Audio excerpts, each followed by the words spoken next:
This is the last lecture in Module 5, where we've been exploring the basics of XNA and how we use XNA to develop games.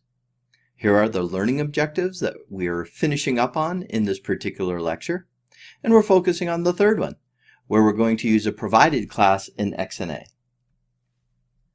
So last time we built our first XNA game, but it didn't actually update based on time elapsing in the game world. And so this time we're going to solve that by having a different game, still in quotes, that actually updates as time goes by in our game world. So you should go do an in-lecture quiz to tell me why this one isn't a game either.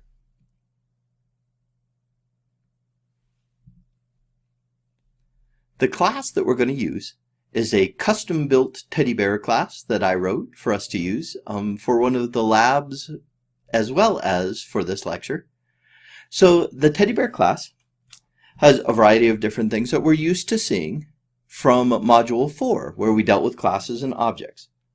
There is a constructor where we can build the teddy bear object, which we're definitely going to need to do. And there are two methods.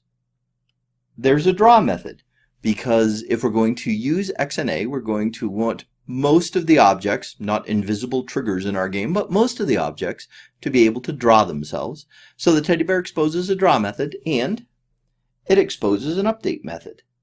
So that in fact, we can have the teddy bear update itself as time goes by in the game.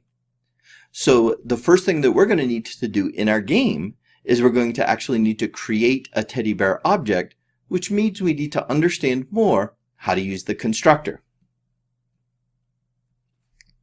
When we click on that constructor link though, it brings us to this page, which has two different constructors. Constructors can be overloaded just like other methods can. They have the same name for constructors as the class name, and they have different sets of parameters. And so the compiler knows, based on the arguments we provide when we call the constructor, which constructor we're trying to access. In this particular case, we're going to use this constructor. We'll just let the teddy bears get a random direction and speed. But in the future, we'll probably use the other one to actually have more control over how the teddy bears are moving. We're still not quite to the point where we can actually use the constructor though, because we don't know what each of these parameters is for. So if we clicked on the link for that top constructor,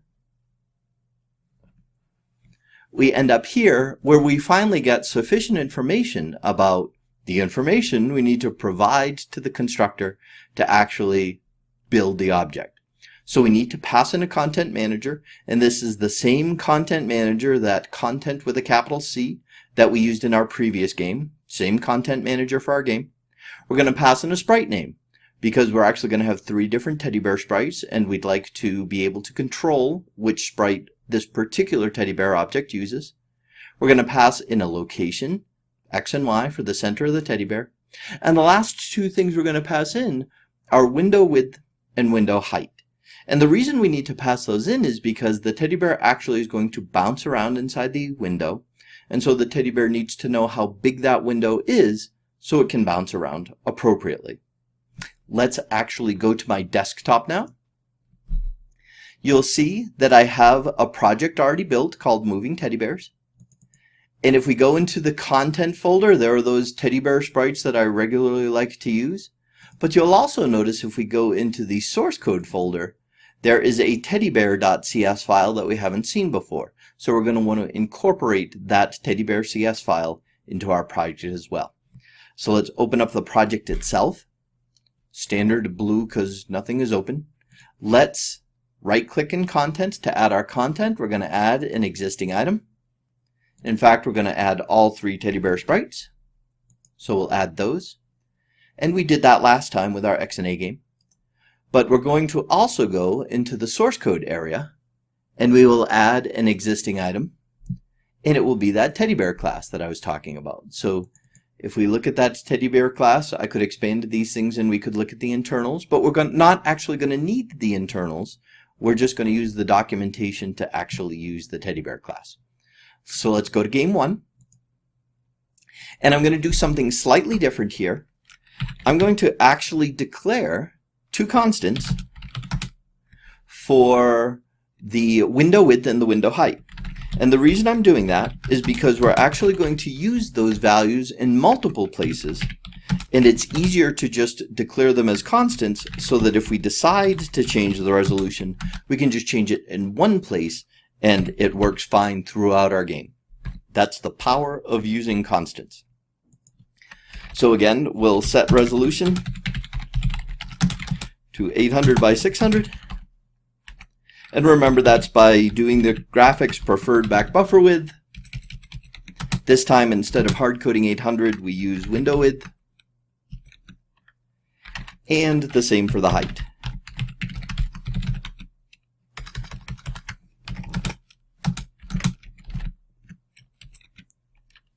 I'm actually going to, in addition to these constants, I'm going to need variables or fields in the class for the 3 teddy bear objects.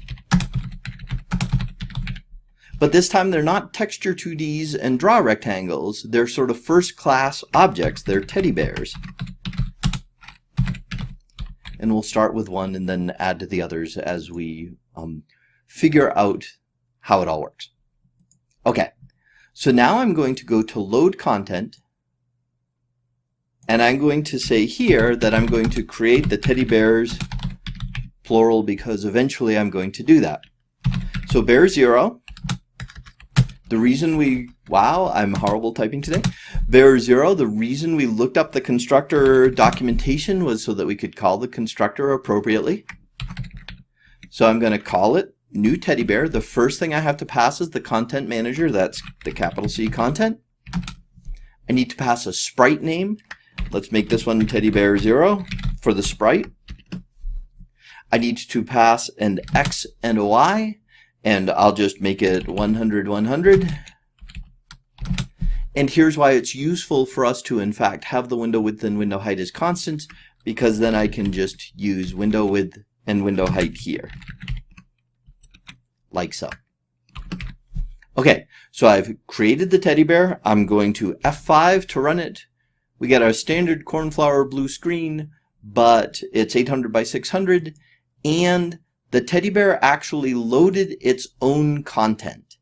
So it's possible to create the object and then have to call a load content method on that object, but we don't really want to do that. Once we've constructed an object in our game, we want that object to be ready to go. We want to be able to draw it and update it. So we're not going to generally expose a load content method for the objects that we're creating.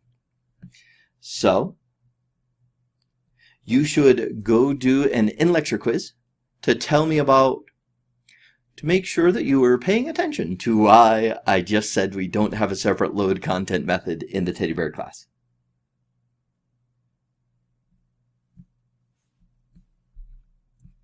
Okay, the next thing that we're going to do is we're going to use the draw method. And as a reminder, it's actually kind of nice to implement the draw method first before we implement the update method, because we get that instant feedback of actually getting to see something drawn to the window. And that's nice. As we're developing games, it's nice to see actual visible progress. So we're going to do the draw method, but before we do, I clicked on the draw documentation so that we could look at it here, and we see that we just call it with one argument. There's a parameter on this end, and that parameter is a sprite batch. So when we call the draw method on our teddy bear object, we're going to have to pass a sprite batch as the argument. So I will try to get some mouse control, and I will say draw teddy bears, like so. And of course, we still need the sprite batch begin and end like we had before. We're always going to have at least one sprite batch begin and end in our draw method. So we'll do that. But inside here, we will just tell teddy bear 0 to draw itself. And we pass the sprite batch as an argument. So this is different from the way we did it before, right? Before we passed in, we directly called the sprite batch draw method, and we handed in a texture 2D and a draw rectangle and a color.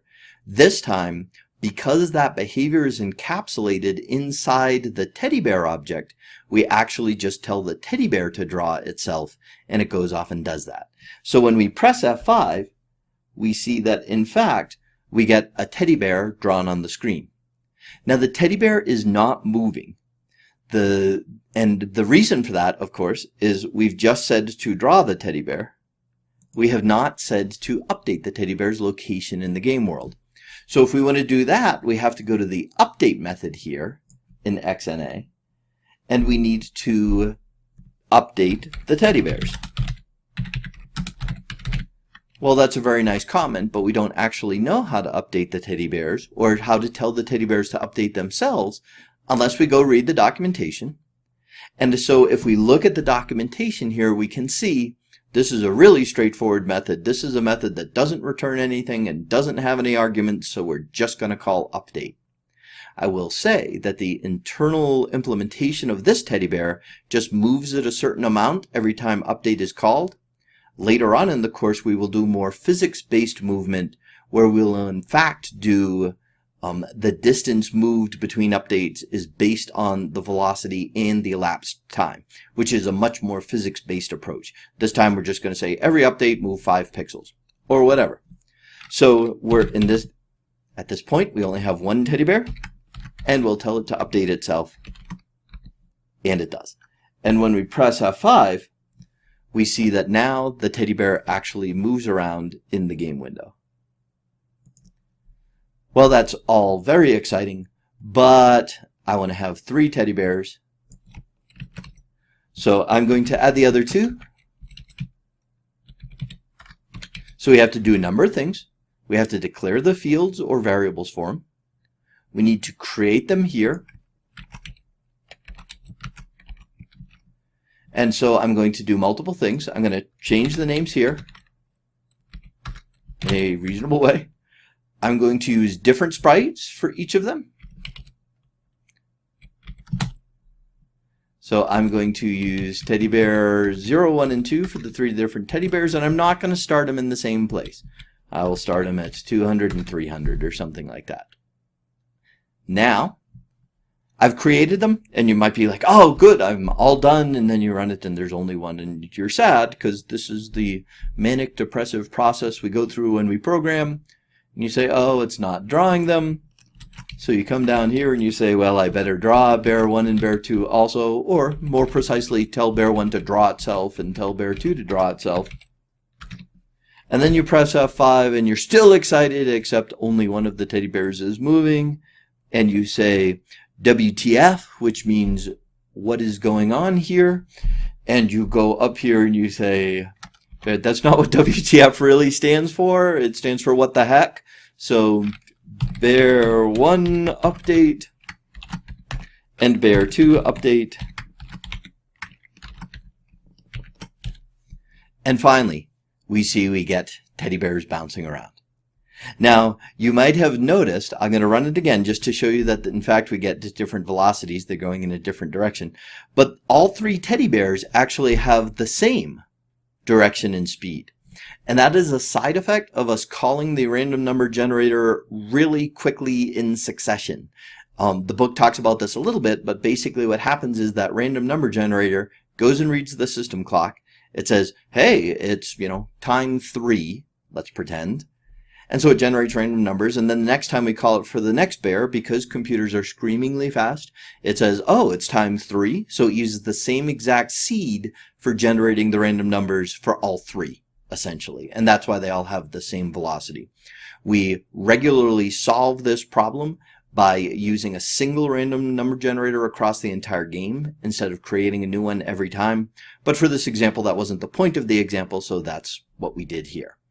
And that is it for actually building an XNA game using an existing class or a custom class that I built for letting us actually do this. So to recap, we have now done an XNA game that actually does change as time elapses in the game world. So we used the update method. So now we've seen a couple of examples where we used XNA to initialize, load content, draw, and in this particular case, update as well.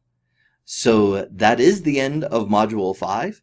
Next time, we're going to move on to talking about strings, a new data type that we haven't really discussed in any detail, even though that we've been using them in our console.writeLine and so on.